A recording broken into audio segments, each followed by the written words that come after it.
Boa tarde, nono ano. Tudo bem com vocês? Espero que sim. Graças a Deus, estamos aqui para dar início a mais uma semana de aulas. Pela graça de Deus, que nos concede essa oportunidade. Agradeça, tá? Pela sua vida, pela sua saúde. São coisas simples, mas que às vezes, por serem tão simples, acabam passando desapercebidas. E quanto mais nós agradecemos, maior é a oportunidade de vivermos uma vida plena, uma vida feliz. Então, hoje é uma grande oportunidade para você agradecer a Deus por mais um dia, agradecer por estar vivo e agradecer pela saúde, pela sua saúde e a saúde da sua família. Ok, gente? Como vocês podem ver, nós iremos iniciar nossa aula de hoje fazendo a correção da atividade que ficou para casa da aula anterior. Nós falávamos a respeito da felicidade e a filosofia da existência, não é isso? E a atividade que ficou para casa se inicia na página 41. Nós temos algumas respostas pessoais. Então, para essas respostas, eu vou deixar aqui a indicação em aberto, obviamente. Mas outras, a gente tem a indicação da resposta que deveria ser colocada na questão, tá? Então, se a sua resposta não estiver exatamente igual ao que eu vou falar aqui, mas o conceito é o mesmo, a ideia é a mesma, só que está escrito com outras palavras, então tá tudo certo, não precisa você apagar a sua resposta, ok?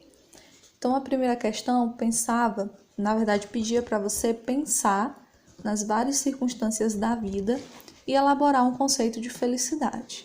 Então, para você, qual é o conceito de felicidade? O que é ser feliz? Como a gente pode alcançar essa felicidade? Segunda, dê exemplos de felicidade duradoura e felicidade momentânea. Existe aquela felicidade, aquele sentimento de alegria que te acompanha por muito tempo, né? Quiçá pelo resto da vida. Enquanto outras situações são momentâneas, acontecem ali e terminam rapidamente. E você ia citar um exemplo sobre isso. Terceira, para você é possível encontrar felicidade ou construir a felicidade? Muito interessante essa pergunta. A gente encontra a felicidade na vida, nas pessoas, nas realizações pessoais, quando a gente alcança um objetivo, uma meta, ou a gente constrói a nossa própria felicidade, ou a gente organiza os nossos objetivos e nossas metas a fim de que a nossa felicidade possa ser construída. Mais uma resposta pessoal. A quarta questão diz o seguinte: segundo o texto, a felicidade sempre foi alvo de investigação na história da filosofia. Releia o texto e apresente o pensamento de cada concepção de acordo com os filósofos abaixo.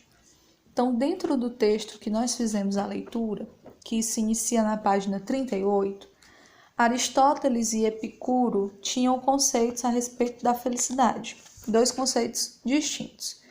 Então, vamos lá. Aristóteles diz o seguinte: se há, então, para as ações que praticamos, alguma finalidade que desejamos por si mesma, sendo tudo mais desejado por causa dela, e se não escolhemos tudo por causa de algo mais, evidentemente, tal finalidade deve ser o bem e o melhor dos bens.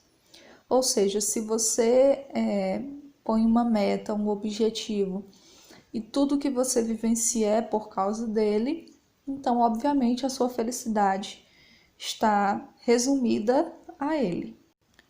Já Epicuro diz o seguinte: quando dizemos que o fim último é o prazer, não nos referimos aos prazeres dos intemperantes ou aos que consistem no gozo dos sentidos, como acreditam certas pessoas que ignoram nosso pensamento, ou não concordam com ele, ou o interpretam erroneamente, mas ao prazer que é a ausência de sofrimentos e de perturbações da alma.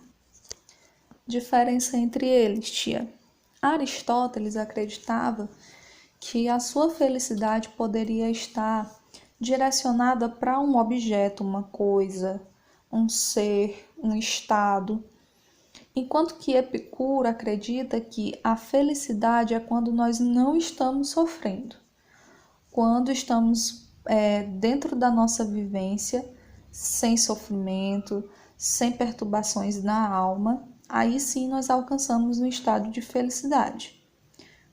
Para Aristóteles era um objetivo, uma meta, uma pessoa, um objeto, uma conquista. Para Epicuro é o momento onde a sua alma está em paz, sua alma está livre de sofrimento, livre de perturbação, aí você consegue ser feliz ou alcançar essa felicidade que você estava buscando. Na página 42, nós temos a quinta questão, que pede exatamente para você escolher uma das concepções, ou a concepção do Aristóteles, ou a concepção de Epicuro, e elaborar um comentário explicando essa concepção. Então, aí fica a critério de vocês qual dos filósofos que você iria escolher e como que você iria traduzir as palavras que eles disseram anteriormente. Lembrando que eu já dei uma dica, né, corrigindo a questão anterior. Para Aristóteles, a felicidade consistia na busca por alguma coisa, um objetivo, uma meta, ou então estava relacionada a um objeto, uma pessoa, enquanto que para Epicuro a felicidade era um estado de espírito, um momento onde você não estivesse preocupado, angustiado, né, com a alma perturbada, aí sim você estaria feliz, ao invés de estar buscando alguma coisa ou depositando a sua felicidade em outra pessoa. Sexta questão. No decorrer do texto, a autora faz vários questionamentos. Reflita e busque apresentar uma solução para cada um deles. Então, é mais uma resposta pessoal, mais uma questão de resposta pessoal.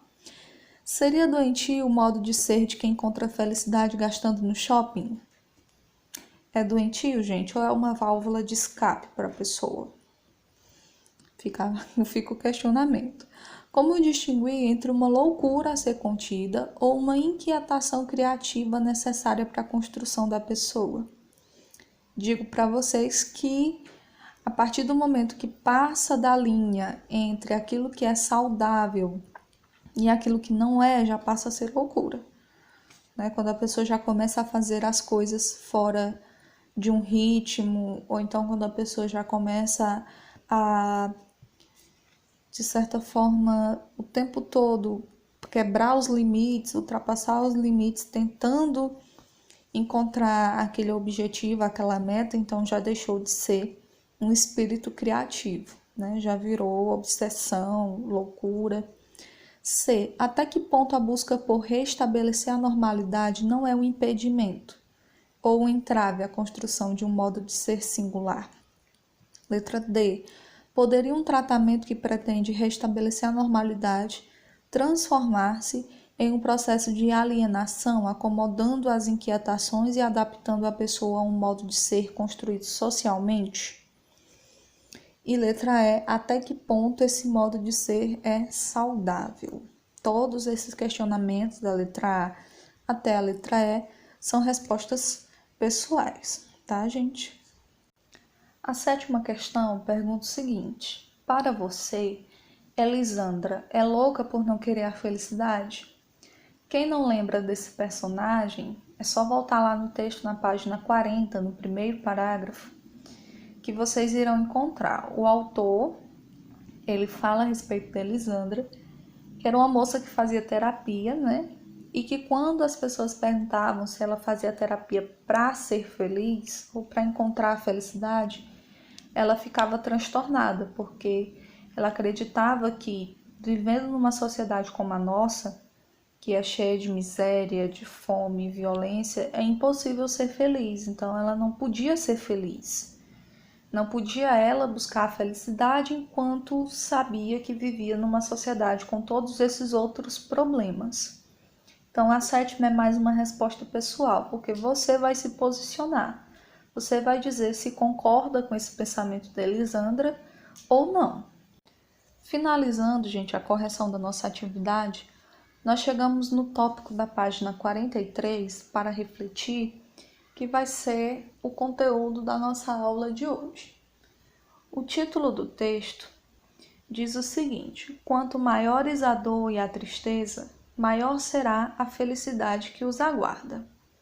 Então, peguem os livros, por favor, quem ainda não havia pego, abram na página 43 para acompanhar juntamente comigo a leitura do nosso texto de apoio. É natural ter problemas, cometer erros e sentir-se arrependido. O importante é não ser derrotado. Em meio às suas preocupações e lutas, sempre olhem para a frente e avancem. Mesmo que sofram desapontamentos e reviravoltas, continuem avançando e não sejam derrotados. Se vocês tiverem essa forte determinação no coração, já estarão a meio caminho da vitória. A felicidade ou infelicidade de uma pessoa não depende de suas posses materiais. Mesmo uma família rica e aparentemente invejável pode estar enfrentando algum problema sério que não seja evidente para os outros. Quanto maiores a dor e a tristeza, maior será a felicidade que os aguarda. Uma existência digna de respeito é levar a felicidade e o bem-estar aos seus semelhantes. Não sejam do tipo de gente mesquinha, que depende sempre de alguém, que empurra a responsabilidade para os outros, ou que espera que alguém faça algo por você. Se vocês se permitirem, tornem-se pessoas negativistas e queixosas. Se vocês se permitirem tornarem-se pessoas negativas e queixosas, sempre inclinados à inveja e ao desprezo, o sol de sua vida nunca poderá brilhar através das nuvens pesadas que o obscurecem. Sejam quais forem os obstáculos, usem-nos como um trampolim para o seu crescimento e continuem a avançar com coragem, enfrentando todas as dificuldades. Por favor, continuem avançando com firmeza e tenacidade. Não percam a esperança nem se desesperem por questões passageiras.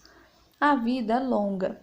Mesmo que se sintam angustiados com os problemas, mesmo que tenham cometido alguns erros ou que tenham algo do que se arrepender, ainda tem todo o futuro pela frente. Não se tornem pessoas pobres de espírito, que se desmoronam facilmente diante das dificuldades. Bom, gente, sem dúvida nós nos encontramos aqui diante de um texto motivacional. Se vocês puderem dar uma analisada na legenda, vocês verão que foi retirado de um site relacionado ao budismo. A data de acesso é em 2016, mas a data que esse texto foi produzido é lá do ano de 2010. Bom, falando um pouquinho a respeito do que a gente acabou de ler. Nós, seres humanos, nós estamos comentando isso desde o início desse capítulo, desde quando falamos sobre a crise, depois sobre a angústia.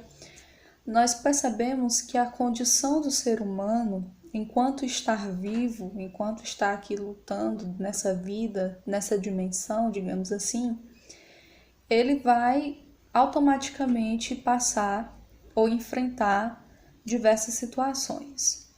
Muitas vezes na vida da gente nós encontraremos a felicidade, nós iremos nos deparar com situações onde a nossa alegria vai estar sendo satisfeita, nós vamos encontrar pessoas boas em nosso caminho, pessoas que nos ajudam, que nos orientam, que cuidam da gente. Porém, e infelizmente, na mesma proporção, nós encontraremos pessoas ruins pelo nosso caminho, que podem não ser pessoas ruins, mas naquele momento, naquela situação, se tornaram pessoas ruins para a gente, fizeram algo negativo, que nos impactou também de forma negativa. E tudo isso, tanto as coisas boas que nos acontecem, como as coisas ruins que podem nos acontecer, devem servir de aprendizado para todos nós. A gente não aprende só com as coisas ruins que nos acontecem. As coisas boas também nos fortalecem, né? Mediante as circunstâncias. O certo é, não há possibilidade de você, estando vivo e procurando viver esta vida com plenitude, não há possibilidade para que você não sofra. É impossível. Não tem como nós, seres humanos, enfrentarmos essa vida sem passar por nenhuma dificuldade, sem enfrentar nenhuma situação de erro, nenhuma situação de desprezo, nenhuma situação de dor, porque isso faz parte da nossa vivência, isso faz parte da nossa condição humana. Por exemplo, para crescer, para a gente sair da infância e chegar na adolescência, a gente precisa romper com algumas barreiras. A gente precisa criar uma autonomia que nós não tínhamos antes. A gente precisa acreditar em nós mesmos, por exemplo, para poder vencer os obstáculos, para poder progredir. Da mesma forma, eu posso dizer para vocês que da passagem da adolescência para a fase adulta, nós também precisamos passar por essa situação. Nós também precisamos quebrar os paradigmas, a gente também precisa rever os nossos conceitos e aprender que a nossa vida pode envolver todas essas situações, de certa forma nos deixa mais preparados para aquilo que pode acontecer. É ingenuidade do ser humano querer viver uma vida onde tudo vai dar certo, em todo o tempo, em todos os aspectos da sua vida, em todos os momentos. Também é ingenuidade da pessoa achar que tudo o que ela faz, o que ela pode fazer, vai dar errado. Ou então foi feito para não dar certo, para não progredir, para não ter sucesso. Então, eu acredito que o mais difícil na vivência de um ser humano é conseguir manter o equilíbrio. É saber que você vai ter diante do seu percurso vitórias, mas também derrotas.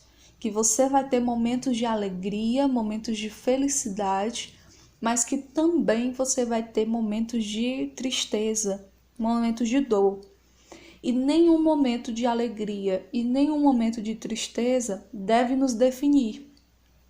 Nós não podemos ser definidos somente pelas coisas boas que acontecem na nossa vida, como também não podemos ser definidos somente pelas coisas ruins que nos acontecem. Nós somos um todo. E como um todo, um organismo dentro de um todo, nós temos que saber lidar com todas as nossas dimensões, com todas as nossas alegrias, com todas as nossas vitórias, nossas conquistas. Também precisamos saber lidar com todas as nossas derrotas, as nossas dores e os nossos sofrimentos. Então, viver é isso.